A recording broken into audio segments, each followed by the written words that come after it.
Hello FIFA faithful, Bearhams here, and welcome to episode 24, the season 5 finale of the Youth Tour.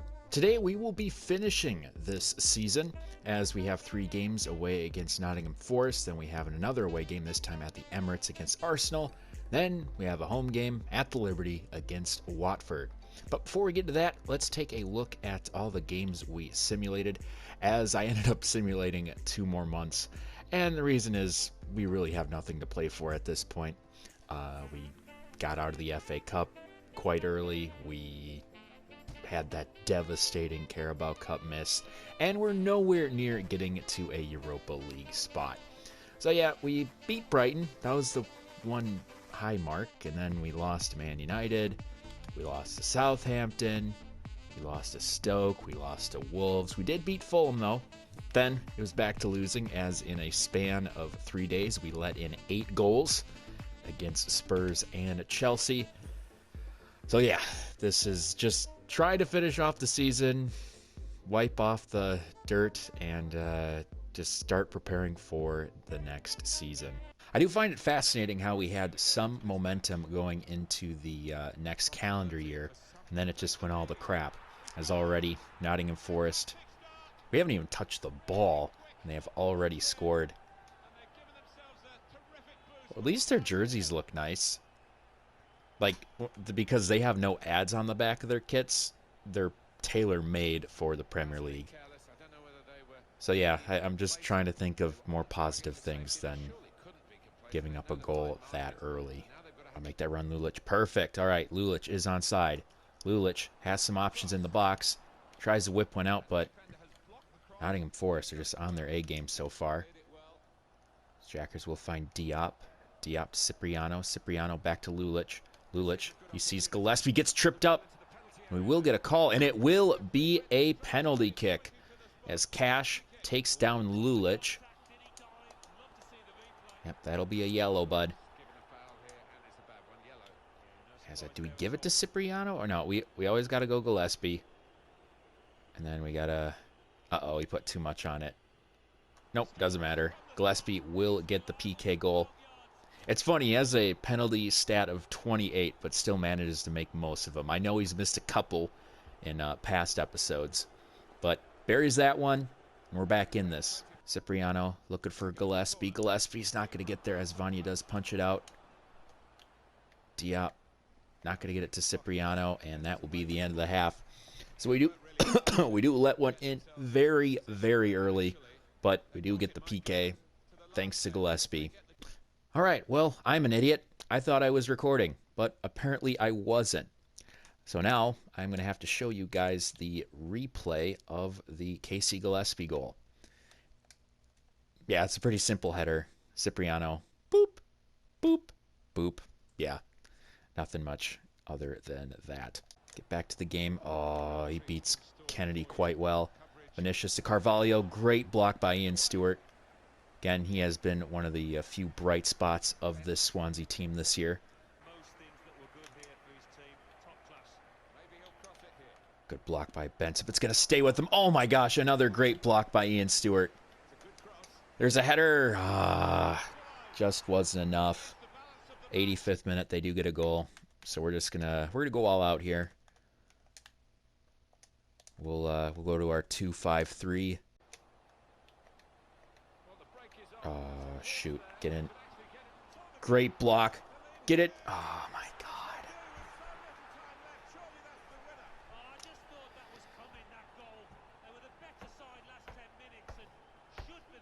Yep.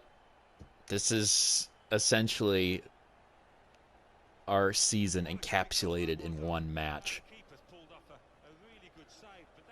We're winning, and then we're losing. It's just been one rough season for the Swans.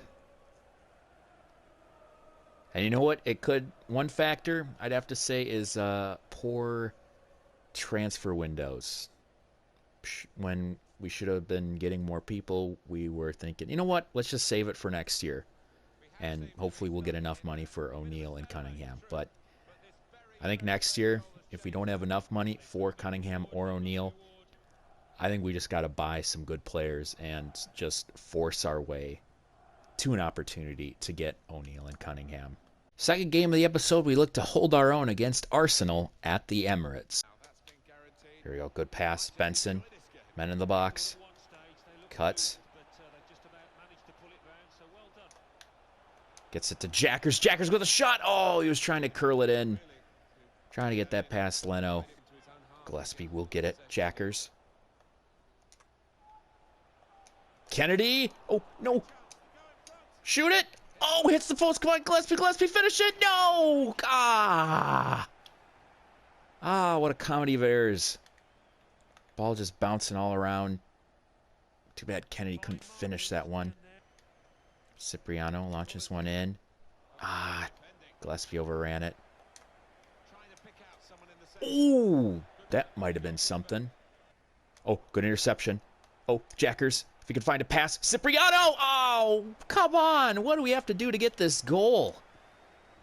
So many high-quality chances. We have been in Arsenal's end the entire time. Still, we have not availed. It's now Torreira. Maybe one last chance here for the Gunners is Malcolm on the wing. Going against Benson. He'll make a move past him. But Benson will get in the way, and that will be the end of the first half. We've had our chances, but still no dice for the Swans. So now here's Jackers trying to get past Sanderberga. He is going to get past Sanderberga as he's getting tired. Scoops around, floats across in, header! Oh, beautiful! And it is Mateo Diop. It's on the other end of that cross. My goodness, in the 83rd minute, we might just take a shock victory at the Emirates. A very patient bunch today. It's Jackers. Gets a good cross in. There's just a flying Frenchman coming in to get possibly the game-winning goal. Oh, I don't know who that was to. But that will be enough to waste time, and we do get a victory at the Emirates. We held in there, shot a lot in the first half. We had no dice, but second half, a lot different story. Good job, Diop, getting on the board. All right, feel a little better about this episode. Final game of the episode and the 2024-2025 season, the Hornets come to Liberty. We do have Watford in the greens. If it's hard to see, I'm sorry. It's already couldn't quite connect the pass to Henry Hallam. Instead of like most end of the year scouting reports, I'm just going to quickly scroll through them, and then I'm going to have a quick spiel about the team in general, and then we'll finish it out that way. Just because I feel like when it comes to this team and their trials and tribulations, it's as a team as opposed to like each individual player. As already Watford will get on the board. As, yep, we're not ready for that. I'm just going to try to float one up to Cipriano. Cipriano just not making an effort to get it. And, yes, that will most likely be the end of the first half. We only had one shot on goal. Couldn't do much with it, as Watford have been pelting us with shots from near and far. And it is Indica that was able to get one past Valetti. And now, 45 minutes left in the season. Can we salvage something out of this game? For some possible last-second heroics, I have brought on Akeem Clayton, because you know what? Why not? He helped us beat Spurs in the Carabao Cup. I think he could help us beat Watford. Suarez. Cuts. Keeps cutting. He's going to find Decore. Decore. Finds a pass. That's going in. So after we had a chance on their end, they come storming back. And it is Sangare getting the second goal for the Hornets. Yikes. So there we go. That is how our season will end. 2-0. Get shut out. We had our chances, of course, but we just could not deliver. And I think all of them have the same sentiment.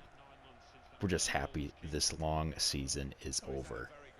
To end our disappointing season, we will take a look at the season awards. Player of the competition was Eden Hazard. Goalkeeper of the tournament was Mattia Perin of Spurs. Of course, Golden Boot winner was Eden Hazard. And team of the competition, do we have anyone on that list? Hey, we got Ian Stewart. That's a start. That's a really good start. I'm surprised. Wow, the Scottish center back. I mean, he did have some very, very good games, and it appears he is the only Swan on that Team of the Year list. So congrats to Ian Stewart. I'm going to really put that into account when it comes to announcing our new captain moving forward. Here's our final look at stats. Casey Gillespie, 11 goals, 2 assists in 45 appearances. Henry Hallam, 6 goals, 2 assists. Valetti, 10 clean sheets. Armani Benson, 2 assists, 9 clean sheets. Ollie Long, 2 goals and 10 clean sheets. Jason Kennedy, 6 goals and 6 assists. Good job to him. Cipriano, 13 goals and 8 assists in 40 appearances. I think he would be I wouldn't say MVP. No, I would have to either give that to Valetti or Stewart. As Stewart, 39 appearances, 10 clean sheets. Good season for him. Mateo Diop, 1 goal, 2 assists. Antonio Lulic, a goal and 3 assists. Jackers, 7 goals, 3 assists. Body May, 2 goals, 2 assists. Marvin Wilkinson, yes, he played and got a goal and assist in the Premier League. Must have been a simulation. Big Chungus just didn't play enough. Akeem Clayton got the only time he scored and got an assist was in the same game, was that Spurs game. So just by that game, he's going to stay with us for the future. Kucharczyk, yeah, this guy's going to be going. We're going to try to send him out. Teenage Chicken, oh my god, I completely forgot we had Teenage Chicken. It was probably because we didn't play in the cup games, but I think because we are going to try to get to the Europa League, we are going to play those cup games. So expect to see Teenage Chicken playing more. Cortizo, 2 assists, 13 appearances. Good for him. Tozer, didn't do much. Gibson didn't do much. Will Boyle, yeah, he's starting to fall into obscurity. Pattison had a clean sheet in 6 appearances. Lavaya, didn't play him, and then it's just a bunch of guys we seldom played. So that will be the end of Season 5 of the Youth Tour. Quite a disappointing season, to say the least. We started out okay. It was going great until that quarterfinal match against Millwall, where all hell broke loose, and I think that was the turning point for the season. It's just the morale went all the way low.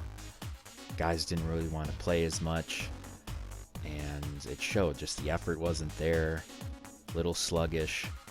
And yeah, that's all I really have to say about this season. Moving forward, again, as I alluded to, maybe if it's not cut out of one of the games, next season, no matter how much money we get, we are going to spend every single dollar to improve our side, because only spending on Kennedy is simply not enough. And the good thing for next year is a lot of these guys still have a lot of potential. They'll still grow. I'm pretty confident most of our team will be in the 80s come near the middle or the end of next season. But we need to get players that are game changers. We can't rely on just the starting 11 all the time. We need to get more depth. And depth is not Akeem Clayton. Depth is guys who are also high 70s, low 80s, who we can switch in, switch out whenever there's some fixture congestion. So now it is time to decide our captain moving forward. Now this was a bit of a tough one, as I brought it down to three nominees. We have Valetti, we have Lulic, and we have Ian Stewart. Now all 3 of these guys are not day ones. None of them played for Limerick, so no one's gonna have the easy qualification there, because we only have one more player. We only have one player on our starting 11 that was part of the Limerick side, and that is Gillespie, and I don't trust him being captain. So I think what might end up happening is we are gonna give it. Oh, this is tough because it's down to Lulic and Stewart. I think for the regular season captain, I think I'm going to give it to Ian Stewart. Ian Stewart, reason being, as you saw, he's a great defender. And here's another stat that blows my mind. He's 5'10". I never touch center backs that are below 6 feet. But this guy who's 2 inches shorter than that has been able to play like crazy. Able to, get 10 clean sheets in a season in the Premier League. That is no easy feat. And he's going to improve in the future. He's probably going to get to an 82 or an 83. And I think moving forward, he has the character that Andy O'Neill desires in a captain. So yes, that is the final bit of business for this season. I think, well, okay, we'll take a look at how our past teams have been. We'll go into our past teams, see how they've been doing. Limerick, third, 63 points, nowhere close to Dundalk. Quality has dropped for the Irish side, and now it is time to take a look at Aberdeen. Is it still Celtics League? No, it isn't. Congrats to Aberdeen as they won their title. I mean, it makes sense. They have Eamon O'Neill. They have Cunningham. They have 2 of the finest wingers in the world. And yeah, that makes a lot of sense. So yes, this will be the end of Season 5 and the end of the episode. I hope you enjoyed watching as much as you did playing it. Be sure to like and subscribe, and I will see you next time. This has been Bear Hams, and as always, toodaloo.